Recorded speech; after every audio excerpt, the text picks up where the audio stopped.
আমার তো বিশ্বাসই হচ্ছে না কবিতা।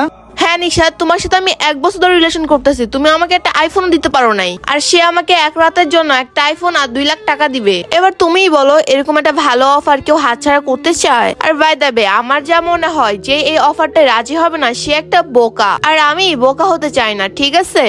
তাই কবিতা, সামান্য একটা ফোন আর কিছু টাকার জন্য আমার ভালোবাসাকে তুমি কবর দিতে চাইতেছো? আমার তো ভাবতেও অবাক লাগতেছে, আর আমি কখনোই ভাবি নাই তুমি এত বড় একটা লোভী মেয়ে। এই তুমি চুপ থাকো, এখানে লোভীর কি আছে? টাকা থাকলে সবকিছুই পাওয়া যায়। এক্সকিউজ মি ম্যাডাম, আপনার কথা শেষ হলে চলেন যাই। চলো যান। আর তোমার নামটা কি? তুমি তো বললা না আমাকে। আমার নাম নয়ন। এই নাও তোমার টাকা আর এই নাও তোমার ফোন, চলো আমার সাথে। ঠিক আছে চলো বেবি। কবিতা, এখনো সময় আছে, ভেবে চিন্তে ডিসিশনটা নেও। আচ্ছা, আর তোর মতন ফকিন্নের সাথে আমি রিলেশন করতে চাই না, চলো। বাহ বাহ, সেই অভিনয় করছো তুমি। অভিনয় মানে? Thank you sir. নয়ন, তুমি তাকে স্যার বলতেছো কেন? আমি তো কিছু